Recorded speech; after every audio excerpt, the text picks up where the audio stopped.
واحلل عقدة من لساني يفقهوا قولي اللهم انفعني بما علمتني وعلمني ما ينفعني وزدني علما رب زدني علما۔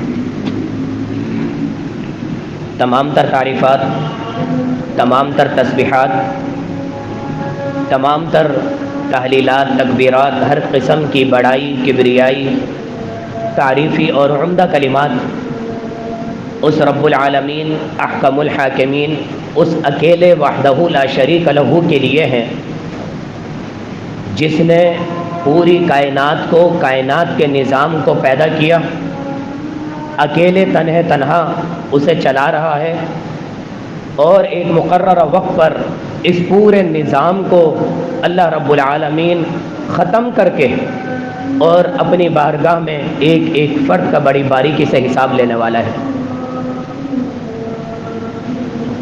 یہ تمام تر صفات کسی اور کی نہیں، صرف ایک اکیلے رب العالمین وحدہ لا شریک لہ کی، جس نے مجھے اور آپ کو پیدا کیا۔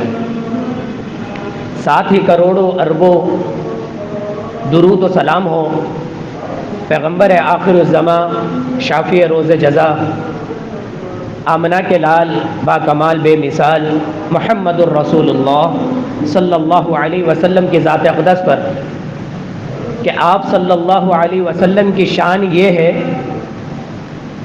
کہ آپ کا نام کسی کے سامنے لیا جائے اور وہ آپ پر درود نہ پڑے، صرف سارے کام کر لے دنیا جہان کے، دین کے سارے کام کر لے، لیکن اگر اس کام میں کوتاہی کر دے تو نبی صلی اللہ علیہ وسلم کے نام کی شان یہ ہے کہ قیامت تک وہ ہلاک اور برباد اور بالکل نامراد ہو کے رہ جاتا ہے۔ تو کروڑوں اربوں درود و سلام ہو صلی اللہ تعالی علیہ وآلہ وسلم تسلیما کثیرا کثیرا۔ انتہائی مختصر حمد و ثنا کے بعد عزیزان گرامی، آج کے زمانے میں اس امت کا سب سے بڑا مسئلہ، چاہے وہ انفرادی ہو، چاہے وہ اجتماعی ہو، چاہے وہ ایک فرد کا مسئلہ ہو، چاہے وہ پوری قوم کا مسئلہ ہو، اس وقت جو سب سے بڑا مسئلہ درپیش ہے وہ ہے فرقہ واریت۔ اور ہم دین کو تھوڑا سا سائڈ پہ بھی کر دیں تو دنیا کا نظام چلانے کے لیے باطل نے اگر کسی چال کا استعمال کیا ہے وہ بھی یہی ہے۔ ہم کتابوں میں پڑھتے آ رہے ہیں، بڑے بڑے ڈیبیٹر سے ان کی گفتگو میں یہ بات سنتے ہوئے آ رہے ہیں کہ انگریز کا جو پہلا حربہ ہوتا ہے، جو اصل ان کی چال تھی وہ یہ تھی پوری دنیا کے لیے، اس میں صرف مسلمان نہیں، پوری دنیا کے لیے ڈیوائڈ اینڈ رول۔ ڈیوائڈ کر دو، لوگوں کو چھوٹے چھوٹے حصوں میں تقسیم کر دو۔ ایک مکہ ہوتا ہے، یہ کسی کو پڑ جائے تو دانت ٹوٹ جاتے ہیں۔ یہ مکہ 5 انگلیوں سے مل کر بنا ہے، آپ ایک انگوٹھے سے اور ایک انگلی سے کتنی ہی طاقت کیوں نہ لگا لیں، آپ وہ کام نہیں کر سکتے جو یہ 5 کو مل کر کر سکتی ہیں۔ بڑی سے بڑی اینٹ توڑ سکتی ہیں، بڑی سے بڑی چیز کا مقابلہ کر سکتی ہیں۔ تو یہ چیز جب سامنے آ گئی، سمجھ میں آ گئی انگریز کو، انہوں نے کہا کہ ڈیوائڈ کر دو ان سب کو، اور پھر رول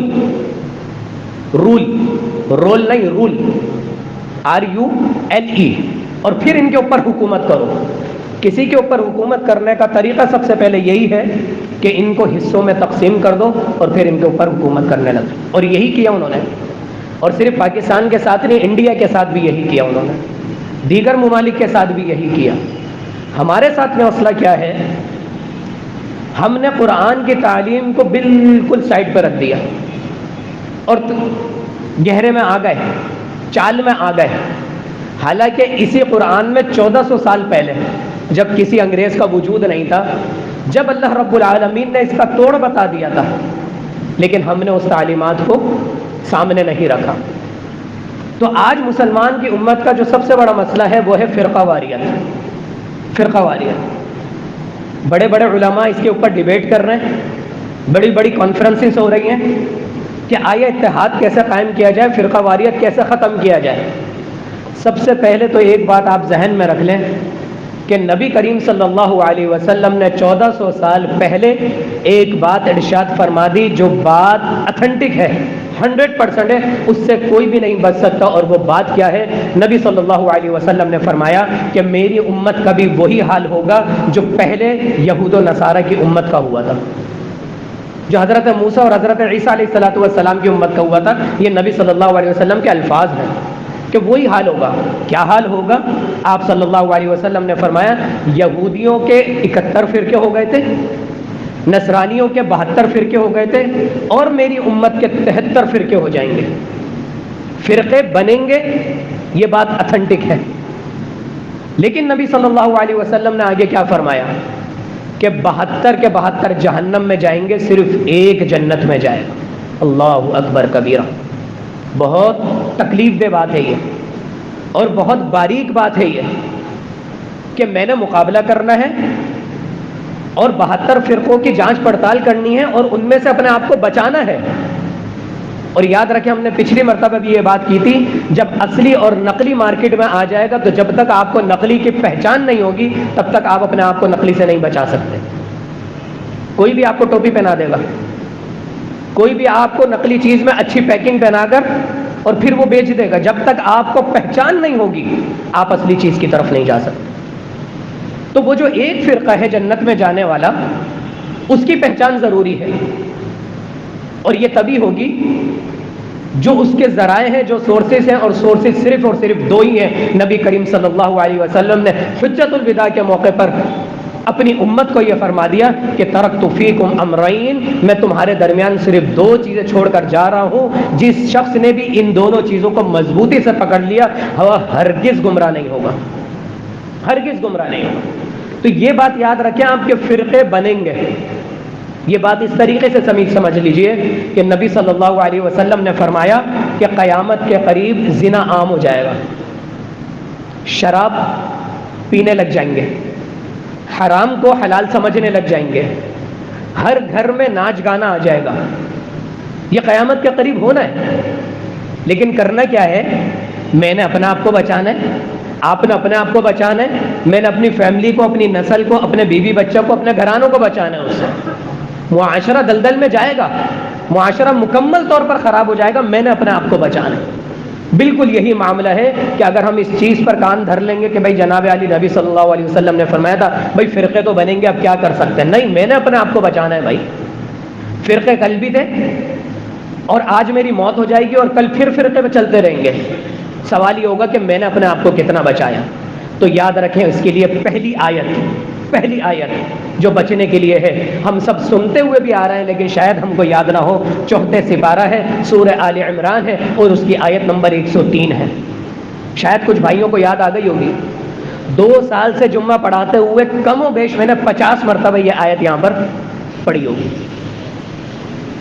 کسی نہ کسی ٹاپک کے حوالے سے اس آیت کا میں ضرور ذکر کرتا ہوں. اور وہ کون سی آیت ہے؟ وَاعْتَصِمُوا بِحَبْلِ اللَّهِ جَمِيعًا وَلَا تَفَرَّقُوا. یہ وہی آیت ہے جو اس سے پہلی والی آیت نمبر 102 ہر جمعے میں پڑھی جاتی ہے.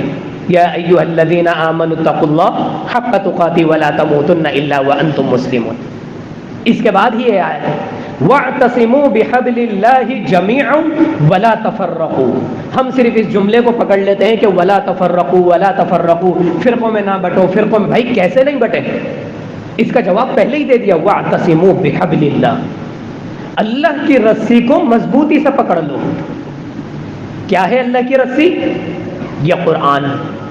یہ قرآن جو میرے اور آپ کے گھروں میں رکھا ہوا ہے، جو ہماری مسجدوں میں رکھا ہوا ہے، جو میرے اور آپ کے موبائلوں میں موجود ہے، یہ قرآن جو ہر گھر میں، ہر موبائل میں، ہر ڈکشنری میں، ہر جگہ موجود ہے، اس موبائل کو، اس قرآن کو، اس کتاب کو مضبوطی سے پکڑنا تھا. اور جناب علی کس نے پکڑنا تھا؟ وَاعْتَصِمُوا بِحَبْلِ اللَّهِ جَمِيعًا. سب کے سب. جب سب پکڑ لیں گے قرآن کو مضبوطی سے تو وہ جماعت بنے گی نہیں. بھائی اللہ نے یہ کہا ہے سب کے سب اس بات پر جمع ہو جاؤ، ٹھیک ہے جی جناب علی. اللہ نے یہ کہا ہے جناب علی سب اس بات پر جمع ہو جاؤ، ٹھیک ہے جناب علی. لیکن میں اس آیت سے یہ سمجھا ہوں، فلانا اس آیت سے وہ سمجھا، یہاں پر فرقے بننے لگ جاتے ہیں. بھائی نبی صلی اللہ علیہ وسلم کیسے سمجھے اس بات کو؟ نبی کے صحابہ، نبی کے شاگرد اس چیز کو کیسے سمجھے؟ تھوڑا سا ساؤنڈ کم کر دینا. اس چیز کو کیسے سمجھے؟ میں نے یہ دیکھنا ہے کہ میری اپنی عقل کچھ کہہ رہی ہے اور صحابہ کرام کی تعلیمات کچھ کہہ رہی ہیں، تو میں نے صحابہ کرام کی تعلیمات کے اوپر چلنا ہے. کیوں چلنا ہے بھائی؟ کس نے کہا ہے صحابہ کرام کی تعلیمات چلنے کے اوپر؟ جس ذات پر یہ قرآن نازل ہوا ہے، جس قرآن کی ہم بات کر رہے ہیں، صاحب قرآن نے یہ فرمایا ہے کہ 73 فرقوں میں سے 72 فرقے جہنم میں جائیں گے، صرف ایک فرقہ جنت میں جائے گا. صحابہ کرام نے پوچھا ہے اللہ کے نبی صلی اللہ علیہ وسلم وہ فرقہ کون سا ہوگا؟ تو آپ صلی اللہ علیہ وسلم نے اس فرقے کا نام نہیں بتایا، نام نہیں بتایا، کام بتایا. اور وہ کام کیا بتایا؟ ما انا علیہ واصحابہ، جو میرے طریقے پر ہوگا اور میرے صحابہ کے طریقے پر ہوگا. سنن ترمذی کی حدیث ہے، یہ الفاظ موجود ہیں، جو میرے طریقے پر ہوگا اور میرے صحابہ کے طریقے پر ہوگا. حالانکہ صحابہ کرام نے اپنے طریقے کو جمع کرنے کا کوئی انتظام نہیں کیا تھا. انہوں نے خالصتاً اللہ کی رضا کے لیے اپنا عمل اپنی نسلوں میں منتقل کر دیا. ان کی نسل آئی تابعین، پھر ان کی نسل آئی تبع تابعین، اور پھر ان کے بعد امام مالک، اور پھر کئی سالوں کے بعد امام بخاری.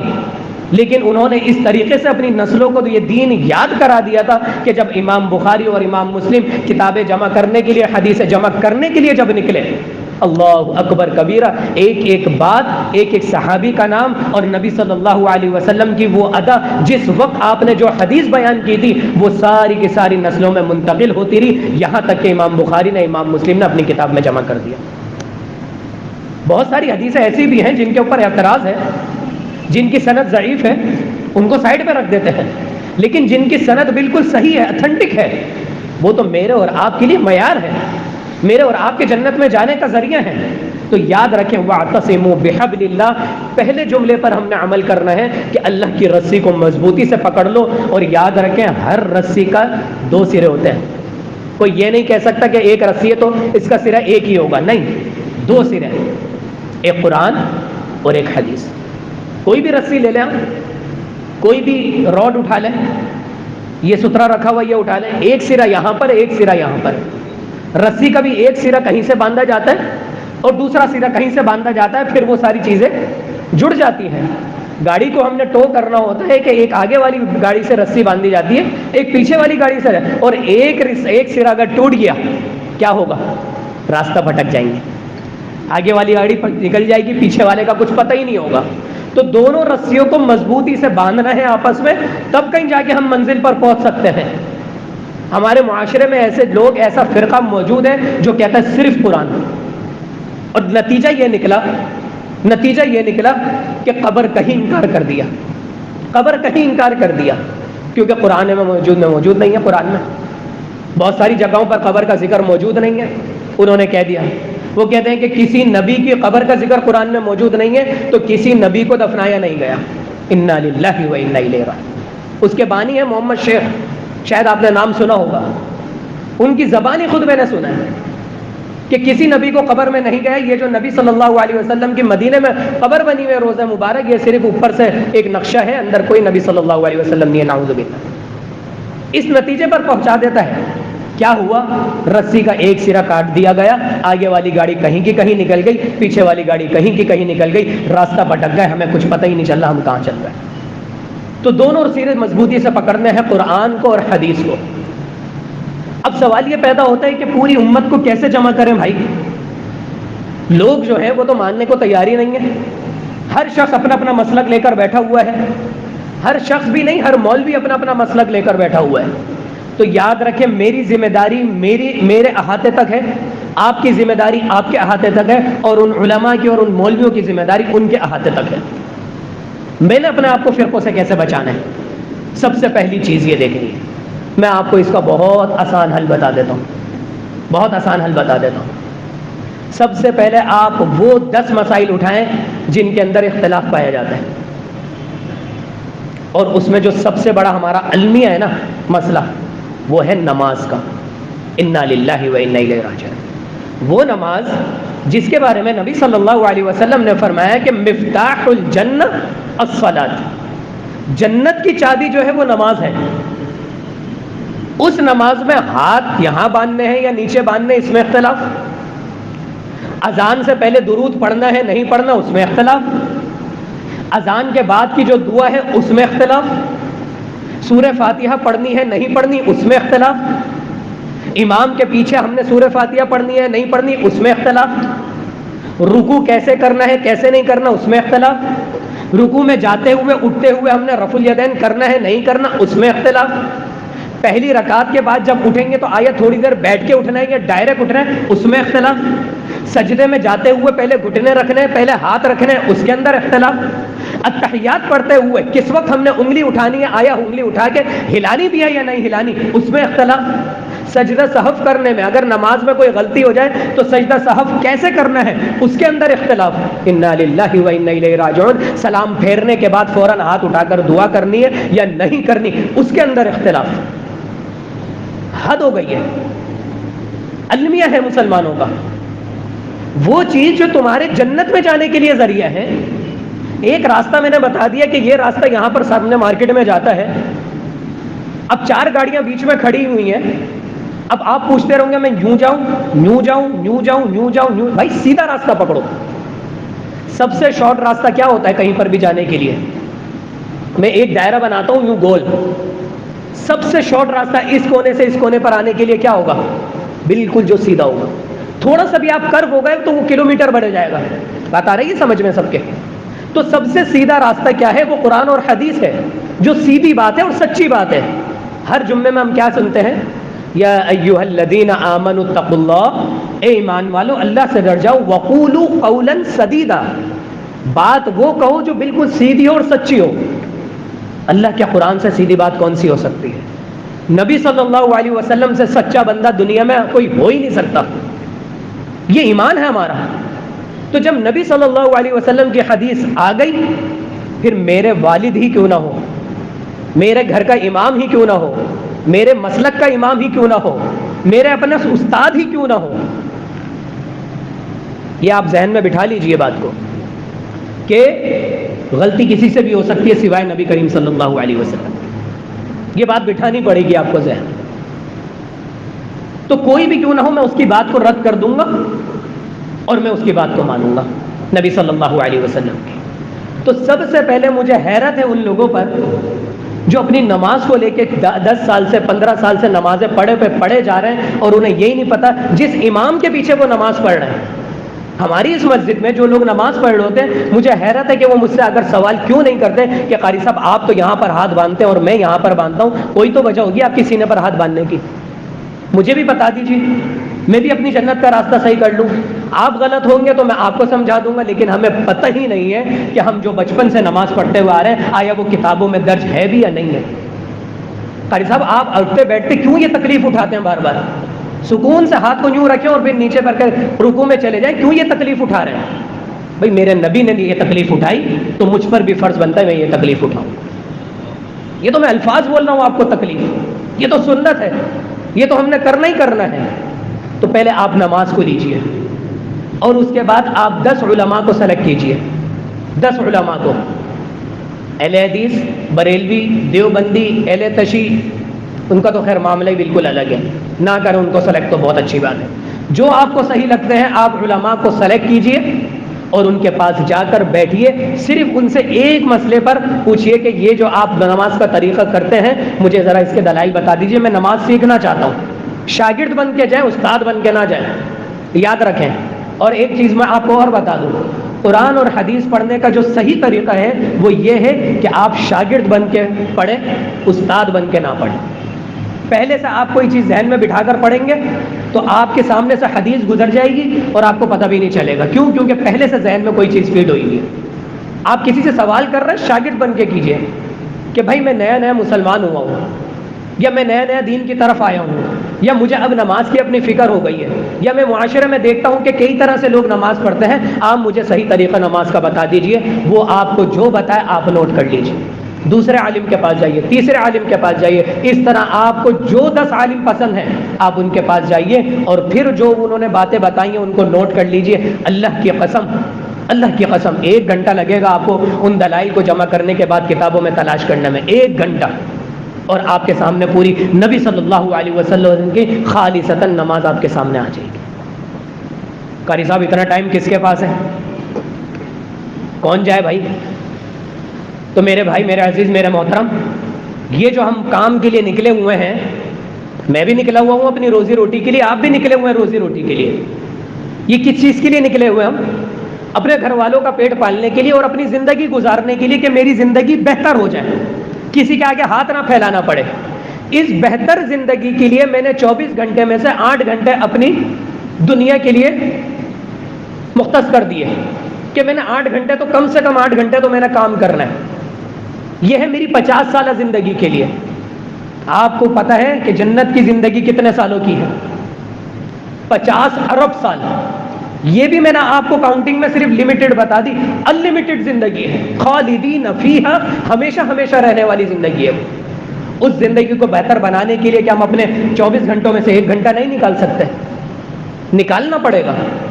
اپنی آگے کی زندگی کو بہتر کرنا پڑے گا. صرف ایک نماز کے مسئلے پر آپ پورا 1 مہینہ لگا دیجئے. روزانہ آپ آدھا گھنٹہ دیجئے.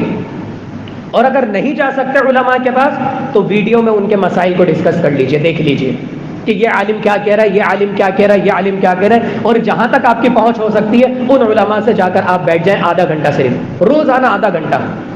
1 مہینہ ایک مسئلے پر لگائیے. آپ 1 مہینہ اپنی نماز پر لگائیے. یہ شوال کا مہینہ چل رہا ہے، ذوالقعدہ کے مہینے میں آپ کی نماز نبی صلی اللہ علیہ وسلم کی نماز کے مطابق ہو جائے گی. دوسرا مسئلہ اٹھا لیجئے، عید میلاد النبی کا. بالکل اختلافی مسئلہ ہے. ایک پلیٹ فارم کہتا ہے کہ یہی عین ایمان ہے، یہ کرنا ہے آپ نے، نبی صلی اللہ علیہ وسلم سے محبت کا تقاضا یہ ہے.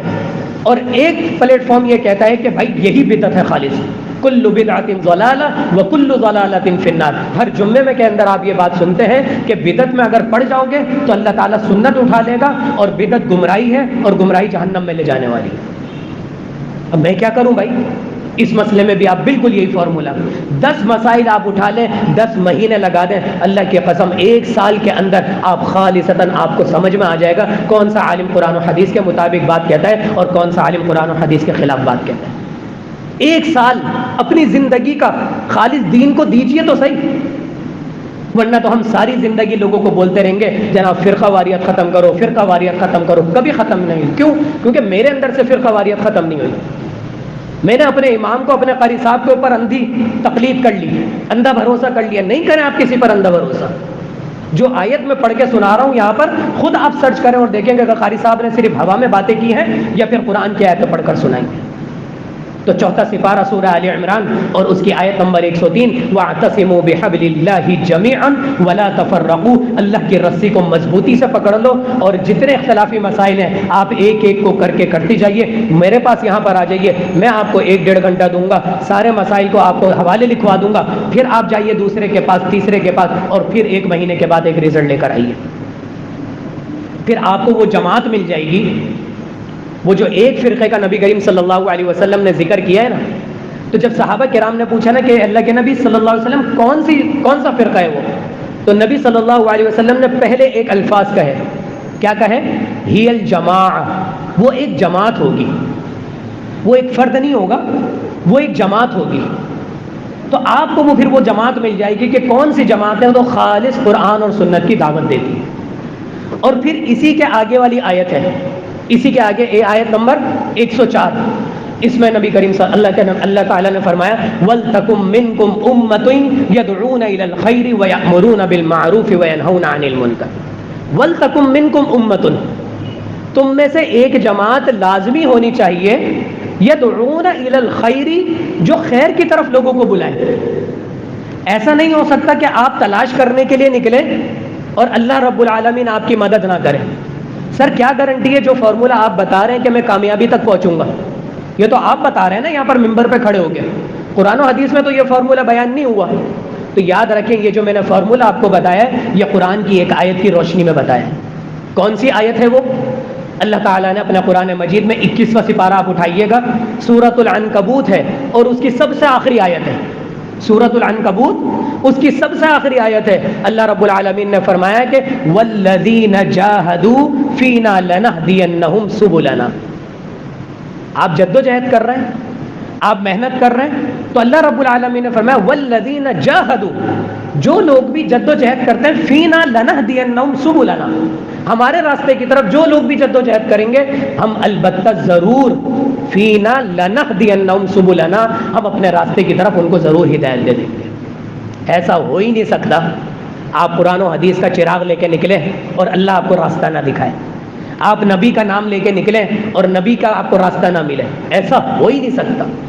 کتنے ہمارے بھائی ہمارے سامنے مثالیں موجود ہیں جب وہ تحقیق کے راستے پہ نکلے ہیں، جب انہوں نے یہ سوچا ہے کہ میں ذرا اس مسئلے میں تھوڑی سی تحقیق تو کر لوں، اللہ کی قسم وہ صحیح منہج پر آ گئے، وہ صحیح طریقے پر آ گئے۔ میں یہ ہرگز نہیں کہتا کہ اہل حدیث جو ہے وہ جنت میں جانے کا سرٹیفکیٹ ہے، قطعاً یہ بات نہیں ہے، برائیاں ہیں بہت ساری، یہ تو صرف نام ہے، ایک پہچان ہے، جس طرح سورۃ الحجرات میں ہے وَقَبَائِلَ لِتَعَارَفُوا، کہ یہ جو قبائل اللہ رب العالمین نے بنا دیے ہیں، میں سندھی ہوں، میں پنجابی ہوں، میں پٹھان ہوں، میں بلوچ ہوں، یہ صرف پہچان کے لیے ہے۔ تو یاد رکھیں اہل الحدیث یہ صرف ایک پہچان کے لیے ہے کہ جو لوگ قرآن و حدیث کے انتہائی قریب ہیں، غلطیاں ان کے اندر بھی ہیں، یہ میں آپ کو بالکل پرفیکٹ بات بتا رہا ہوں، کوئی دودھ کا دھلا ہوا نہیں ہے، اور انسان ہے کہیں نہ کہیں غلطی ہو جاتی ہے، تو غلطیاں ان کے اندر بھی موجود ہیں، لیکن جب آپ تحقیق کریں گے تو آپ کو کوئی نہ کوئی جماعت مل جائے گی۔ لیکن اگر کسی اہل حدیث شخص نے یہ ذہن میں بٹھا لیا کہ جناب علی میرا تو خاندان پورا اہل حدیث ہے، میں تو پیدا ہی اہل حدیث گھرانے میں ہوں، میرے لیے تو جنت پکی ہے، یاد رکھیں وہی شخص جہنمی ہو سکتا ہے، کیونکہ یہ گارنٹی نہیں ہے، یہ مہر نہیں ہے، اور یہ تحقیق آپ کو کرنی پڑے گی۔ اگر آپ یہ سوچ رہے ہیں کہ جو میرے ابو نے کہہ دیا، جو میری امی نے کہہ دیا بس وہ بات صحیح ہے، تو کل قیامت سے پہلے قبر کے اندر آپ کو اس کا ازالہ کرنا پڑے گا۔ اور کیسے کرنا پڑے گا؟ ہم سب کو بچپن سے بتایا جاتا ہے کہ قبر کے اندر کتنے سوالات ہوں گے، بتائیے، اشارے سے بتائیے۔ 3۔ قبر کے اندر 4 سوال ہوں گے، قبر کے اندر 4 سوال ہوں گے، یہ بات ذہن میں بٹھا لیجئے۔ کیوں؟ جب خود حدیث کا مطالعہ کریں گے تو پتہ چل جائے گا۔ پہلا سوال کہ من ربک، کہ تمہارا رب کون ہے۔ ایک مسلمان جو ہوگا وہ بتا دے گا کہ میرا رب اللہ ہے۔ ما دینک، تمہارا دین کیا ہے؟ دینی الاسلام، میرا دین اسلام ہے۔ اور پھر ہو جائے گا ما ھذا الرجل بعث فیکم، وہ شخص کون ہے جو تمہارے اندر مبعوث کر کے بھیجا گیا تھا، جس کے اوپر نبوت آئی تھی، جس کے اوپر شریعت آئی تھی، جس نے تمہیں قرآن کا پیغام دیا تھا، شریعت کا پیغام دیا تھا، ہوا محمد الرسول اللہ صلی اللہ علیہ وسلم۔ اس سے کچھ علماء نے قیاس کیا کہ شاید نبی کریم صلی اللہ علیہ وسلم کا چہرہ بھی دکھایا جائے گا۔ ما ھذا الرجل، وہ شخص کون ہے؟ تو عین ممکن ہے کہ چہرہ دکھایا جائے اور عین ممکن ہے کہ چہرہ نہ دکھایا جائے، دونوں ہی باتیں اس کے اندر، اشارے ملتے ہیں صرف، لیکن ہم اس کے اوپر پکی مہر نہیں لگا سکتے۔ یہ 3 سوال ہوں گے تو آپ کو پتہ ہے کہ چوتھا سوال کیا کریں گے فرشتے؟ بھائی ما یدریک، یہ باتیں تمہیں کیسے پتہ چلی؟ اب کیا فرشتے بیوقوف ہیں؟ نعوذ باللہ۔ ہمیں سمجھانے کے لیے کہ تاکہ یہ بات لوگوں کو پتہ چل جائے، نبی صلی اللہ علیہ وسلم کی زبانی اللہ رب العالمین نے بیان کر دیا تاکہ ہمیں پتہ چل جائے۔ ما یدریک، بھائی تمہیں یہ بات کیسے پتہ چلی؟ تو وہ یہ کہے گا وہ شخص قرأت کتاب اللہ، میں نے اللہ کی کتاب پڑھی تھی۔ کتنے لوگ ہیں جو اللہ کی کتاب پڑھتے ہیں؟ کتنے لوگ ہیں جو صرف تراویحوں میں سنتے ہیں؟ صرف سننا کافی نہیں ہے، بے شک اس کا ثواب ہے، بہت نیکیاں ہیں، لیکن کافی نہیں ہے، پڑھنی پڑے گی کتاب۔ آپ اپنے لیول پر پڑھیں، ہم اپنے لیول پر پڑھیں گے، ہم نے تو اس کی باریکیاں نکالنی ہے، پوری حدیث کی کتابیں چھانٹنی ہے، پوری تفسیر پڑھنی ہے، اس کے اندر سے نتائج نکالنے ہیں، اس کے اندر سے جمعہ تیار کر کے، یہ جو جمعہ تیار کیا جاتا ہے اس کے لیے پتہ ہے کتنا مطالعہ کرنا پڑتا ہے؟ 4 گھنٹے مطالعہ کرنے کے بعد آدھے گھنٹے کا جمعہ نکالنا پڑتا ہے کہ مختصر کر کے آپ کو بات سمجھائی جائے۔ لیکن آپ نے اپنے لیول پر پڑھنا ہے، روزانہ قرآن کی 2 آیتیں ترجمے کے ساتھ پڑھ لیجیے، جو سمجھ میں نہ آئے، جس مسجد میں آپ نماز پڑھتے ہیں ان کے امام سے آ کر پوچھ لیجئے، قاری صاحب یہ بات سمجھ میں نہیں آئی تھی، وہ آپ کو اس طریقے سے سمجھائیں گے کہ جو آپ نے اپنی پڑھی ہوئی تھی وہ تو اپنی جگہ، جو قاری صاحب آپ کو سمجھائیں گے نا وہ زندگی بھر آپ کو یاد رہے گی، پھر آپ ان کے ساتھ جڑ جائیں گے، پھر آپ ان کا نمبر لے لیں گے، پھر آپ کو کوئی بات سمجھ میں نہیں آئے گی آپ واٹس ایپ کر دیں گے، پھر آپ زندگی کے کسی بھی مرحلے میں ان کو کال کر کے ان سے بات پوچھ لیں گے۔ میں قربانی کر رہا ہوں، مجھے یاد نہیں آ رہی قربانی کی دعا، مجھے بتا دیجیے. میرے گھر میں خاندان میں یہ مسئلہ ہو گیا، آپ فون کر لیں گے، مجھے یہ معاملہ بتا دیجیے. آپ خود پڑھتے رہیں گے، سنتے رہیں گے، سمجھتے رہیں گے، ایک وقت آئے گا آپ اپنے گھر والوں کو اسلام کے راستے پر لے آئیں گے. آپ خود ان کے لیے عالم بن جائیں گے. ایک باپ اپنے بچے کے لیے عالم ہوتا ہے. کیوں؟ کیونکہ بنیادی چیزیں اس نے اپنی اولاد کو سکھانی ہے. نہیں سکھائے گا تو کل قیامت کے دن اس کی اولاد اس کا گریبان پکڑ لے گی. تو وہ کہے گا کہ قرأت کتاب اللہ، میں نے اللہ کی کتاب پڑھی تھی. آمنت بہ، میں اس کے اوپر ایمان لے کر آیا تھا باقاعدہ. وصدقت بہ، میں نے اس کی باتوں کو سچا جانا تھا. لا ریب فیہ، اس کتاب کے اندر کوئی شک نہیں ہے. تو بالکل اسی طرح میرے دل میں بھی کوئی شک پیدا نہیں ہوا. جو بات قرآن میں آ گئی، آمنا وصدقنا، میں نے ایمان اس کے اوپر لے آیا اور اس کو دل سے میں نے سچا جان لیا. میں نے سب کچھ عمل کرنا شروع کر دیا. اور جو دوسرا شخص ہوگا، جب اس سے پوچھا جائے گا، وہ کافر بھی ہوگا اور منافق بھی ہوگا. یعنی کہ وہ شخص جس کے لیے جہنم پکی ہے، اس شخص سے جب سوال کیا جائے گا من ربک ما دینک من نبیک، کہ یہ تینوں سوال جب کرے گا تو وہ ایک ہی جواب کہے گا، ہاں لا ادری، ہاں لا ادری، بھائی مجھے کچھ نہیں پتا، مجھے کچھ نہیں پتا. تو وہ پوچھیں گے کہ تمہیں کیوں نہیں پتا؟ اللہ اکبر کبیرہ. آگے کے جو جواب ہے نا وہ سننے کے لائق ہے. وہ کہے گا کہ میں تو وہی کچھ کہتا رہتا تھا جو لوگ کہتے تھے، جو لوگ کہتے تھے. کیا بات سمجھا دی نبی صلی اللہ علیہ وسلم. میرے خاندان والے ایسا کرتے ہیں جناب علی، میری مسجد کے امام ایسا کرتے ہیں، میرا شخص ایسا کرتے ہیں، میرے ابو نے مجھے یہ سمجھایا. جب آپ بالغ ہو گئے نا، جب کھانے پینے کی آپ کو تمیز ہو گئی، میں کیچڑ کا نوالا لوں، ایک روٹی لوں بالکل گرم گرم، تل والا نان زبردست، اور مٹی میں لے کر آپ کو کھلاؤں، کھائیں گے آپ؟ کیوں بھائی؟ آپ کے ابو کھلا رہے ہیں آپ کو. میرا بیٹا نہیں کھائے گا میرے ہاتھ سے، میری بیوی نہیں کھائے گی میرے ہاتھ سے. کیوں نہیں کھا رہے بھائی؟ ابو کھلا رہے ہیں، کھا لو. نہیں، غلط چیز ہے، سامنے نظر آ رہی ہے. آپ نے بچپن میں جو کچھ میرے ساتھ کیا، بچپن میں کھلا دیا ہوگا آپ نے مجھے، لیکن اب میں بالغ ہو گیا، اب مجھے سمجھ آ گئی، اب مجھے اچھے برے کی تمیز آ گئی. اب میں یہ مٹی والا نوالا نہیں کھاؤں گا، یہ گندا کیچڑ والا نوالا نہیں کھاؤں گا آپ کے ہاتھ سے. تو پھر نماز کے معاملے میں پھر آپ ایسے کیوں؟ پھر دین کے معاملے میں آپ ایسے کیوں ہیں کہ ابو نے کہہ دیا اور امی نے کہہ دیا؟ نہیں، آپ اپنے لیول پر جتنا آپ کا احاطہ ہے، دکان پہ بیٹھ کر پڑھیں، فیکٹری میں بیٹھ کر پڑھیں، اپنے گھر میں جا کر پڑھیں. دین کو وقت تو دے تھوڑا سا. وہ کہے گا کہ جو لوگ کہا کرتے تھے میں وہی کہا کرتا تھا. اور اس حدیث کا میں نے حوالہ آپ کو شروع میں نہیں دیا کیونکہ ذہن سے نکل جاتا ہے. اب دے رہا ہوں میں آپ کو اس حدیث کا حوالہ، اور آپ سب اپنے دماغ میں یہ چیز فیڈ کر لیجئے. مسند احمد کی حدیث ہے، حدیث نمبر 3301، 3301. یہ بالکل حدیث روزانہ پڑھنے کے قابل ہے. مسند احمد کی حدیث ہے، حدیث نمبر 3301، جس میں ایک کافر اور منافق شخص یہ کہے گا کہ میں تو وہی کام کرتا تھا جو لوگ مجھے کہا کرتے تھے. تو لوگوں کے کہنے پر چلیں گے تو قبر کے سوالوں میں کیا بولیں گے؟ ہاں لا ادری. اور تھوڑا سا بھی قرآن کا ترجمہ اپنے حساب سے پڑھ لیں گے، کیونکہ کوئی بھی شخص قرآن کو مکمل طور پر نہیں کھنگالتا اپنی زندگی میں. آج میں نے اگر اچھے طریقے سے پڑھنے کا عہد کر لیا، کل میرا انتقال ہو جاتا ہے. اللہ کی ذات سے یہ امید ہے انشاءاللہ میرے جنت میں راستہ آسان ہو جائے، کیونکہ میں نے توبہ کر لی.